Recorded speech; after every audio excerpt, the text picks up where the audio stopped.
This week I decided to take a break from the news, so instead of a new episode, today will be a recap of a news from previous episodes. This time it's about Chile, because I recently gained a lot of subscribers from there, so if you are a new subscriber from Chile, you can catch up on everything you missed in one video. And of course, thanks to everyone who supports me on Patreon.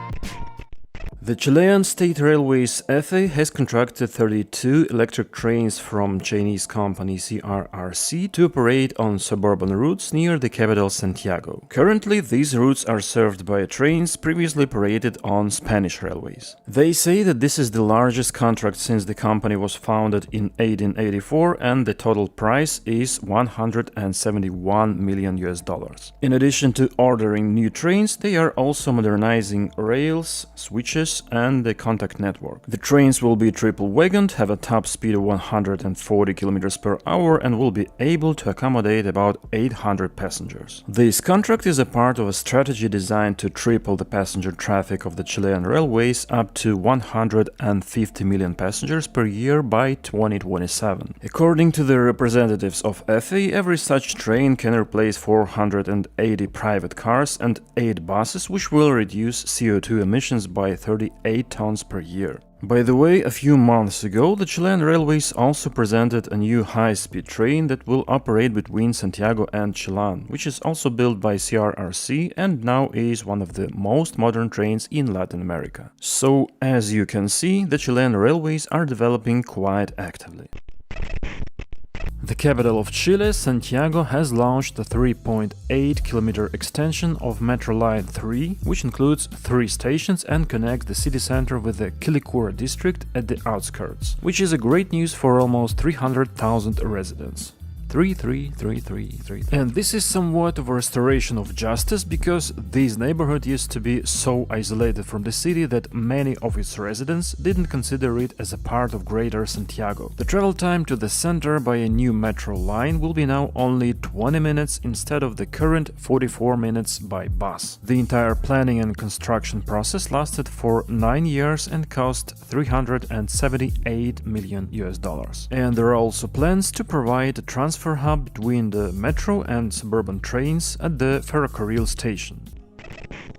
A division of Chilean Railways, EFE Valparaiso, has received an international I-REC certificate for using 100% renewable energy in its operations, including train traffic, stations, and the maintenance center. In recent years, Chilean Railways has been actively reforming, renewing its train fleet, and implementing energy-efficient management system aimed at reducing its carbon footprint. And as EFE Valparaiso President Beatriz Bonifatti said, "Now passengers using our services will not produce any polluting emissions from the moment they enter the station until they leave." In total, EFE Valparaiso operates 35 trains that make 200 trips daily, and now they are moving by the electricity from the San Juan wind farm. And in 2022, EFE Valparaiso's energy consumption amounted to more than 15,000 megawatt hours. That's a really cool news, and in this regard, Chilean railways are setting a good example for many others to follow. Chilean Railways EFE has announced an investment of more than $3 billion for Bio region. And here's what they plan to do. A tender for the design and environmental study for the Lota line extension. After nearly 20 years of announcements, EFE will carry out the design and environmental study to move forward with this initiative. Next point is increasing train capacity. Between 2017 and 2024, the demand for Biotran increased 7 times, from 8,000 passengers daily to almost 54,000 daily trips during the first months of 2024. So now it is planned to purchase 10 new trains, increase the platform length for receiving twin trains, and boost the capacity of the contact network. It is also planned to modernize stations on Line 2, Coronel Concepcion, and complete a 2-track bridge over the Bio River, which will significantly increase the line's capacity. In addition, it is planned to modernize the railway connection with the city of Chlean and accordingly with the capital Santiago. And this will, among other things, create separate corridors for passenger and freight trains, which are currently share some sections.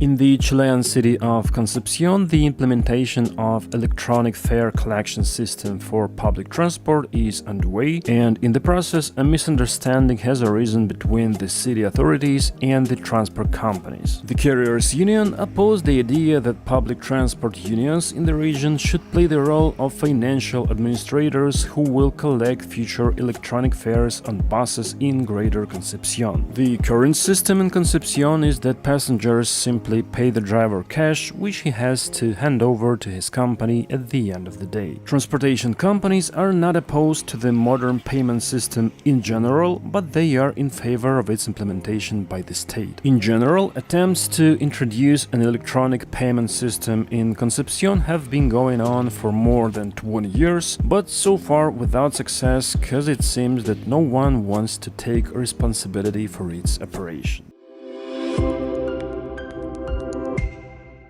Chinese company Yutong has delivered a batch of 214 electric buses to the Chilean capital Santiago. New vehicles will operate on 13 routes, which will be used by more than 280,000 people every week. The buses are equipped with security cameras, Wi-Fi, USB chargers, air conditioning, and improved accessibility for people with disabilities. They are 9 to 12 meters long and can accommodate 90 passengers in the longest bus. Thanks to this upgrade, all buses in the area are now in modern standard, and the all buses remain only as a backup in case of unexpected situations. In total, as of the end of 2023, there were 5,083 electric buses in operation in Latin America, of which more than 2,000 were in Chile. By the way, a study conducted in 2023 by Centro Mario Molina Chile in collaboration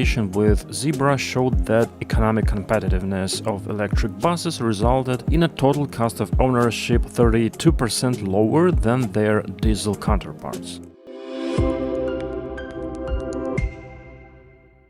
And now, a new dose of railway news from the Chilean city of Concepcion. The state railway company EFE has started the process of extending 14 railway stations between Concepcion and Coronel. This will allow to serve more passengers at every station, as well as to use double trains, which will have 6 cars at once instead of the current 3. The platform at each station will become 80 meters longer. The work will last until May 2026, and a total of about $300 million is planned to be spent to increase the line capacity. It is also planned to buy 10 new 3-car trains and build a new depot, repair shops, and new power substation to meet the increased demand for electricity needed to run the longer trains. In addition to this, they also finished drilling the new tunnel through the Chepe Hill in Concepcion, connecting its both ends. This tunnel is the key infrastructure for the construction of a new double-track railway bridge over the Biobío River, which is also an important element in increasing the line's capacity.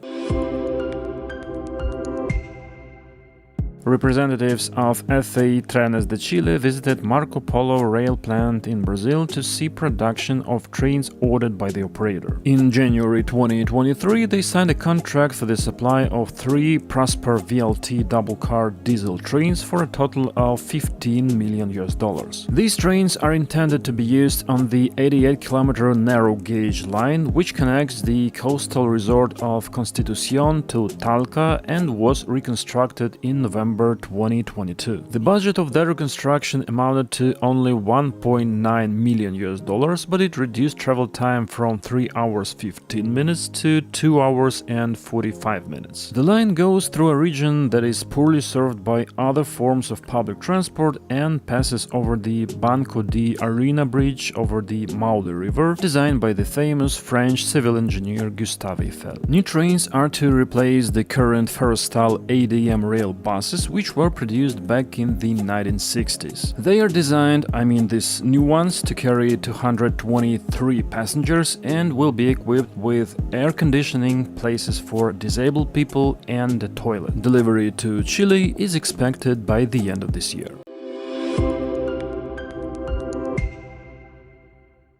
Chilean Railways FA has announced a $200 million tender for the construction of a tunnel for commuter trains connecting Santiago and Melipilla. The contract includes construction of an underground station at the Central Railway Station in Santiago and a 3.2-kilometer long two-track tunnel. As for me, this price looks too optimistic, but anyway. This contract is only a part of the larger project and tenders for the construction of the following sections: Melipilla-Mayocco and Mayocco-Lo Errázuriz, each worth $785 million will be announced later. In total, the Melitran project is expected to involve investments of more than $1.9 billion.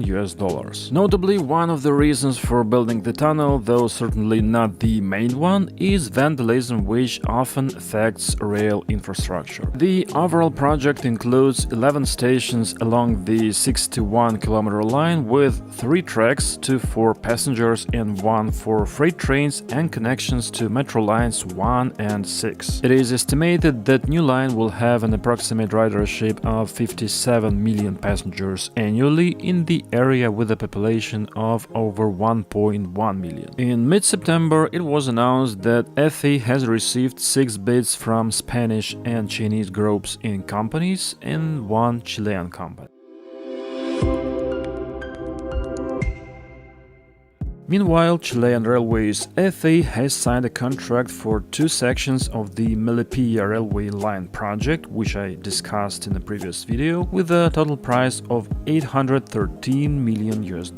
Spanish company Secure will carry out works on the Melipilla-Mayocco section for $345 million.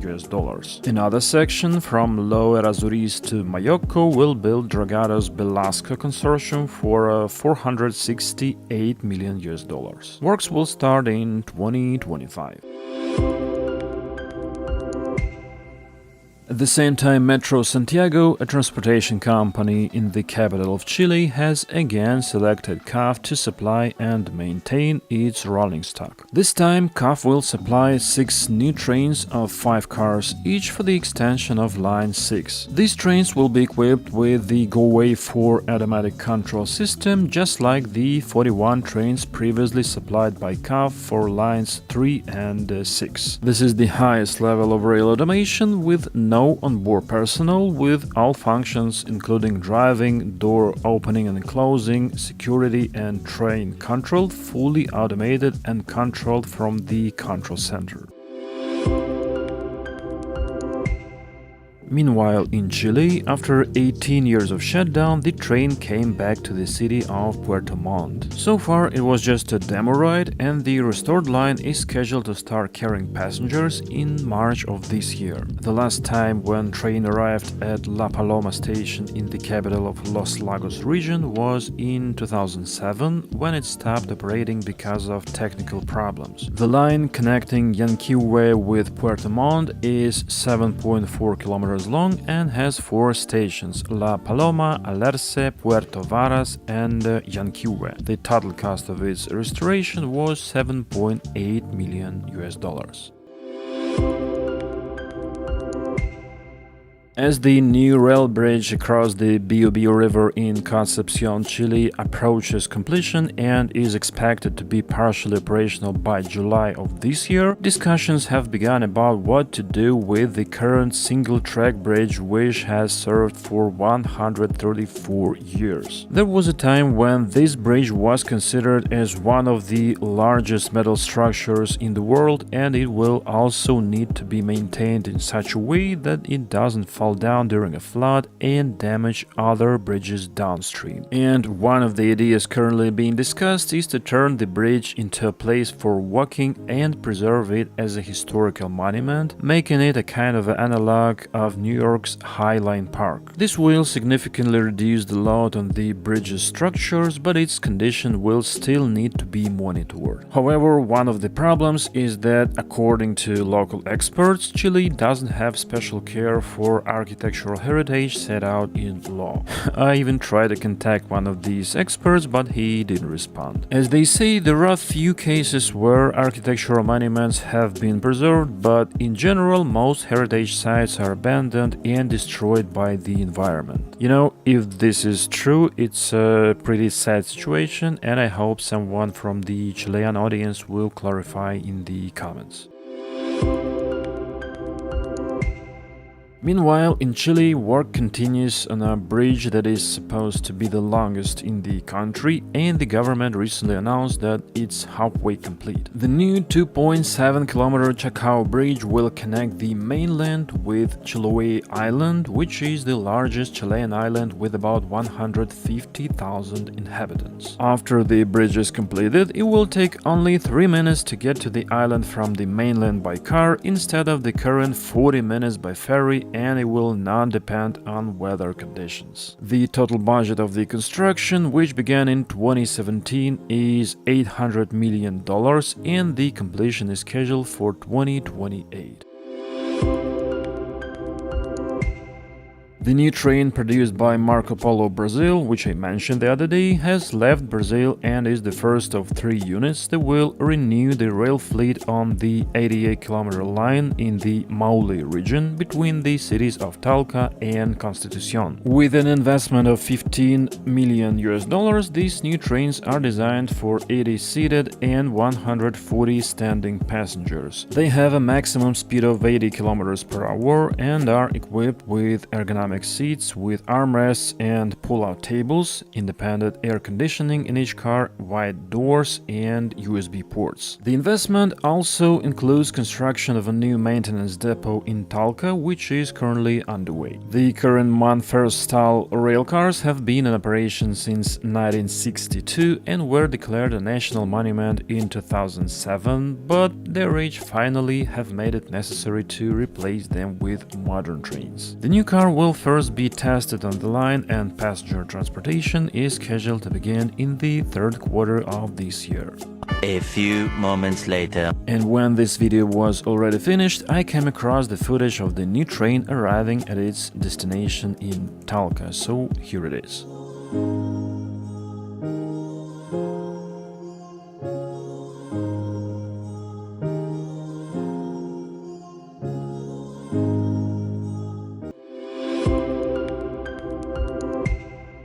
Chilean capital Santiago is continuing implementation of the country's first cable car system designed to function as a form of public transport. The $80 million project will connect the communes of Providencia and Huechuraba, which are separated by a river and hills. And recently, city and government representatives unveiled the first passenger cabin, which will be the part of the new system. The total length of the cable car line will be around 3.4 kilometers, and the journey will take just 13 minutes, which is much faster than the current 45 minutes, and I guess this is taking into account traffic jams. The cabins are being manufactured by the Swiss company Doppelmayr. A total of 121 cabins, each with a capacity of 10 passengers, will operate on the line, allowing for the transportation of up to 3,000 passengers per hour in each direction, or 6,000 in total. The project includes construction of 3 stations, 19 towers, and additional works such as access roads, landscaping, and electromechanical equipment. Construction is already 28% complete, and the system is scheduled to open in January 2027.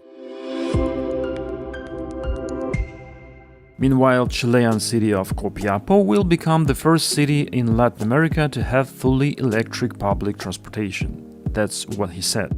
The population of Copiapo is about 160,000, and its fleet will now consist of 121 electric buses spread over 12 routes, with an estimated coverage of 25,000 passengers daily. New public transportation system includes low-floor electric buses with air conditioning, USB chargers, security cameras, and other important improvements. The system will also include a charging infrastructure with at least least 30 chargers and a minimum capacity of 4.5 megawatts, which will ensure the energy autonomy of the fleet and its efficient operation. By the way, I haven't found any information about the funding sources for this purchase, so if you have any, please let us know in the comments. And now it's a collaboration time in which Bastian Cabello will give us an overview of the largest urban projects in Santiago, Chile.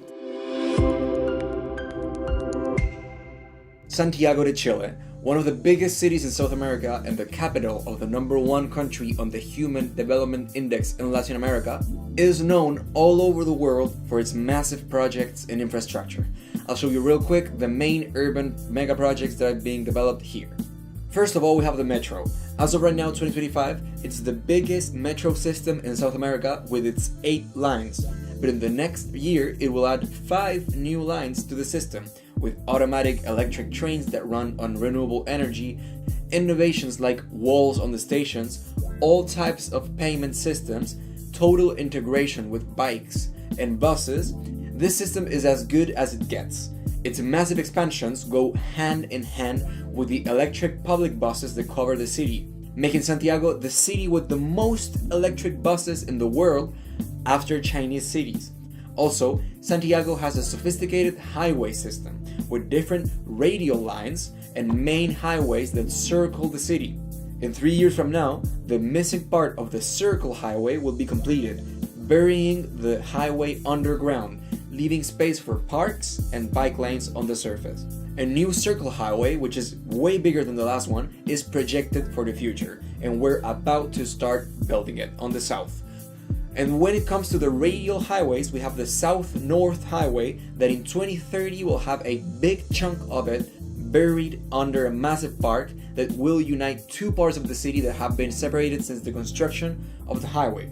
And the last big development I'd like y'all to know is the housing mega projects. We have multiple master plans around the country, planned by public entities and made by private companies, as we do here.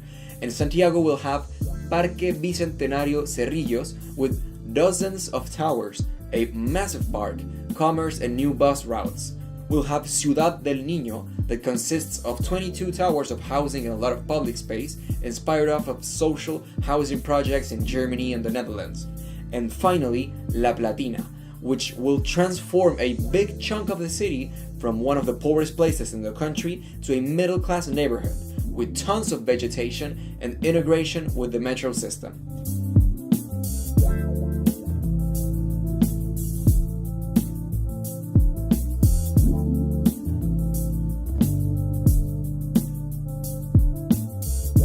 Those were some of the projects we'll have in this developing nation.